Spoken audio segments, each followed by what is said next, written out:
and Oddworld.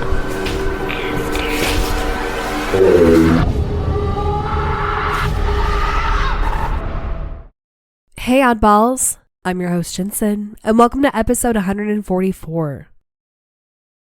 Okay, so I'm jumping in today. I have the How to Be a Psychic book in front of me, and we are going to finish out the different, what am I going to call it? The different states of focus, basically. We're going to finish out that little section, and then I guess we're just going to keep on going. I mean, there's more to this focus. I might read 2 separate sections. I'm not sure yet, but we're going to do it. Here we go. It's lesson time. Today's lesson is finding your balance. Here's a suggestion to help you find your inner balance of mind. Create a place in your mind where you can escape for a few moments and learn to relax there. For some of you, this may seem impossible. If relaxing for you at this time is difficult, don't worry. As you progress through the book, you will learn how to find your balance. You may already be familiar with the term centering yourself. Many situations in your life can keep you from being centered. You may be kept off balance by people around you, the environment, or by psychic information when it pours through the unconscious mind. It is easy to be overwhelmed by all the stimuli, both external and internal. To help deal with life's uncertainties, you need to learn how to center yourself. Here's an exercise to connect with your third eye. Your third eye, a spot of mental focus, is located between and above your 2 eyes in the center of your forehead.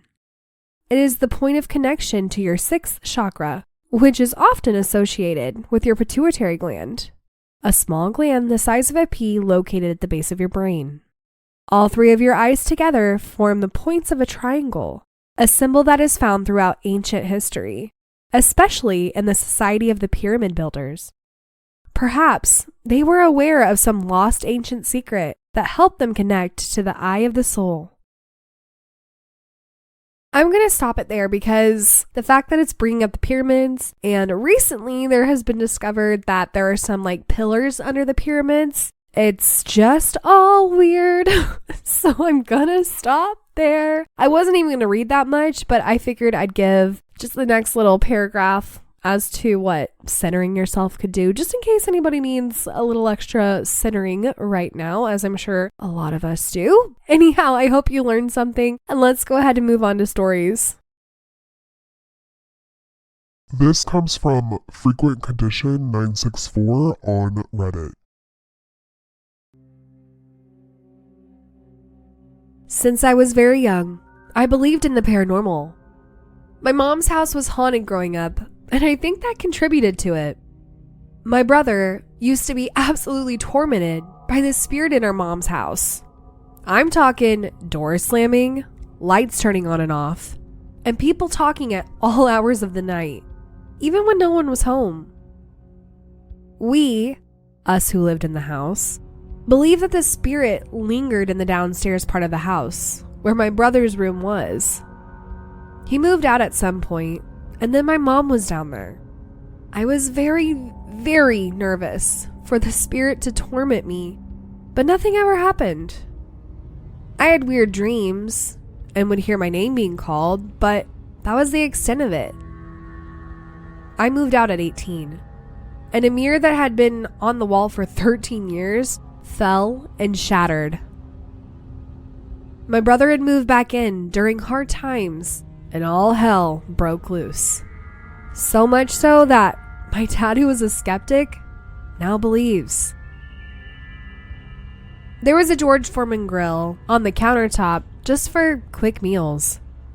My mom was always very particular about things and would make sure doors were locked, the stove was turned off, and things were unplugged. My dad woke up in the middle of the night to something burning. The George Forman grill was on, and there was a loaf of bread sitting on top of it, melting, plastic and all. My brother and his girlfriend were downstairs when no one was home and kept hearing doors opening and closing. They said their dog had growled at it and the spirit growled back. Mind you, and has never done anything malevolent with me or anyone else in the house. These situations only happen when he's here. Anyways, I was in California during this time, experiencing my own haunting. Our dryer door would slam constantly. We had a vacuum thrown across the room. And one time a light fixture fell, and it looked as if it were thrown. I used a spirit box, and the spirit said it liked me, and that it would only talk to me. It then told me the name of my deceased aunt, and where to locate her necklace that I hadn't seen in years. Sure enough, exactly where it said the necklace would be, it was laid on top. The spirit often talked about me and how much it liked me. We recorded a video with like heat sensors or something. I'm not sure what it's called, but you could see a figure standing next to me and my daughter. The spirit I was talking to said it was attached to my husband and that it was feeding off of him and that it was hungry. One night, I had my AirPods in and I could hear someone yelling outside. I ignored it for a while until I heard it yell my name. It sounded like it was right outside my window. I called my husband up to see if he could see anyone, and he couldn't. But after my husband left the room, it started again. I came back to visit my family for a few months and things were calm. I noticed some whispers, but that was it. My room was where my brother's old room and my old room was. I was heading to the bathroom and heard a whistle, which is the same thing my brother's girlfriend heard a few months prior to this. I ignored it and kept doing my daily activities. I was sitting in bed playing with my daughter and heard the light switch click. I looked behind me and, sure enough, the light was on and no one had been downstairs. The activity seems to pick up when my brother is here though. My brother believes that whatever spirit it is attached to the bloodline. He believes it's demonic, even though I've never gotten anything malevolent from this. It only torments him, and for the most part, leaves me alone. I just have weird dreams about the spirit and others. Does anyone know what this could be, or if it's something to worry about?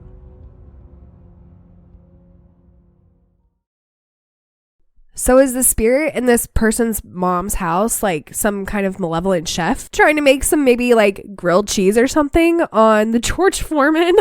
No, clearly the spirit is trying to burn down the house. I mean, what other reason would there be to put the whole loaf of bread on the grill while it started? Or maybe they were genuinely trying to cook some bread, and since they're a ghost, they can only move so much. So they plugged in the George Foreman to warm it up. Then they moved the bread over and then they dropped it. They were like, oh shit, what do I do now? And then it was melting all over. And then it was just over by then. Like, then it was ruined, you know? Okay, all jokes aside, honestly, this is scary for this person's brother and husband. And it is, in my opinion, malevolent towards them. Mostly because there's growling. Why is there growling? I don't like when spirits growl. Unless it was literally just trying to mimic the sound of the dog, maybe. I don't know. But the fact that it's saying that it is feeding off of the husband and it's hungry? Oh, hell no. Hell to the no. That's scary. Like, that is so scary. And thank God it's not malevolent towards this person. I mean, that's fantastic, but it is definitely feeling a little malevolent towards the men in their life. And I don't like it. I don't like it. I'm wondering about this bloodline thing though. That's interesting. And now I need to know why this person's brother is saying that. Like, what triggered him to say that? That's what I need to know. Not just because there's a spirit and it's, you know, seemingly following this person around, but like the bloodline thing. I need to know that. The only thing I could think of is because it followed this person out to California and then things were happening at their house. And I love that they use a spirit box to try to communicate with this spirit. That is fantastic. But I don't like that it said it is feeding off of the husband and it likes you. That's great. It likes you, but it's trying to be buddy with you and basically take out all the people around you. I don't know. That's probably really extreme because it is extreme, but I'm just saying I don't like it. I don't like it. I don't know the history of the person's mom's house, so maybe it came from there, or maybe it really is a bloodline thing. I don't know. I don't like it. The growling is one thing. It literally is just the feeding and that it's hungry. That gives me so many chills.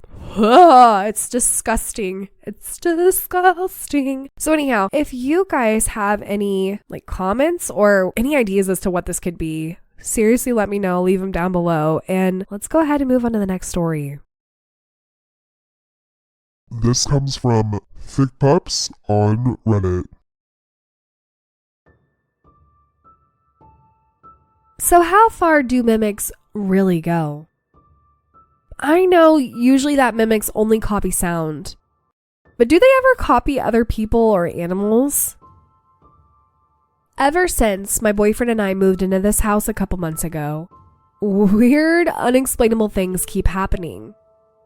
Doors shutting, footsteps, weird noises. However, almost 2 months ago, we got a new puppy. While I was in the shower, my boyfriend went through the kitchen to get to the laundry room to grab a towel. He saw our dog, Noki, eating from her food bowl and walking around before he even walked in. He shuts the door behind him so she doesn't follow. He comes back out and she's gone. Not in the kitchen, not in the living room, not in my room. And he even went back to her room, connected to the laundry room, to see if she followed. Until he realized that I took her with me into the bathroom while I showered. He comes back in the bathroom frantic, saying what he saw, and he swears he's telling the truth. If this is anything, what could it be? Is it a mimic? I don't think it's anything dangerous, but strange things have been happening, and I want to know why there's a copy of my dog running around the house. And now I know I've said this before, 100% in another episode, but there are so many mimic stories lately.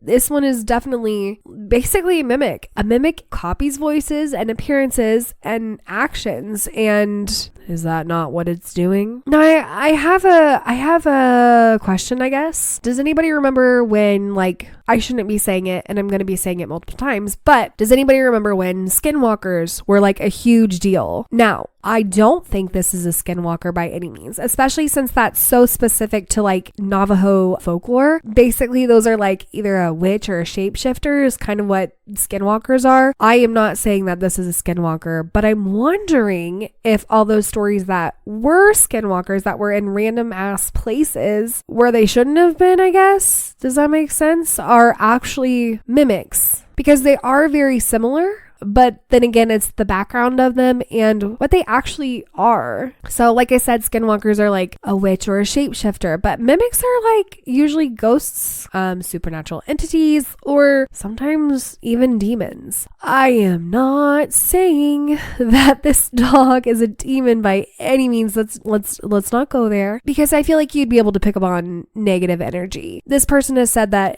it's spooky, but it's not, nothing negative. There's nothing malevolent coming out of it, unlike the story before. But anyhow, I do think that this could be we'll put it in quotes again, but a mimic. Mostly because mimics are basically known for creating doppelgangers. And if it's not your dog being doppelganged, then what is it? Is there another dog in your house? It's just wild, because this one starts out oh yeah, there's noises and, doors shutting and footsteps and typical signs of a haunting. And then they have their dog that is not their dog. So it leads me to think it's a mimic, which is interesting that it's mimicking the dog. Why is it doing that? Is it trying to get to you? Oh shit, maybe it is malevolent. No, it's not malevolent.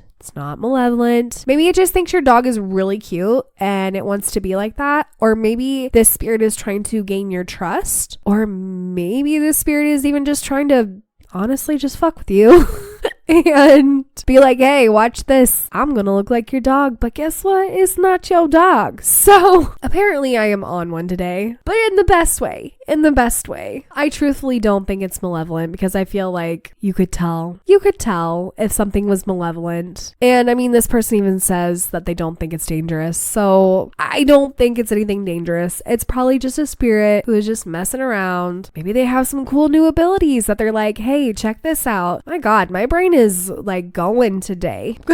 I'm gonna pump the brakes right there. And I want to know what your guys' opinions are. And if you have a story like either story today or any paranormal story in general, let me know. And I hope you enjoyed today's episode. And well, it's an odd world after all. Oddballs, thank you for listening. And if you enjoyed today's episode, don't forget to leave 5 stars or thumbs up on whatever podcast platform you listen on. If you have any comments for this episode, comment below or head over to Instagram and comment on this episode's preview. To submit a story or for more information, go to itsanoddworldafterall.com.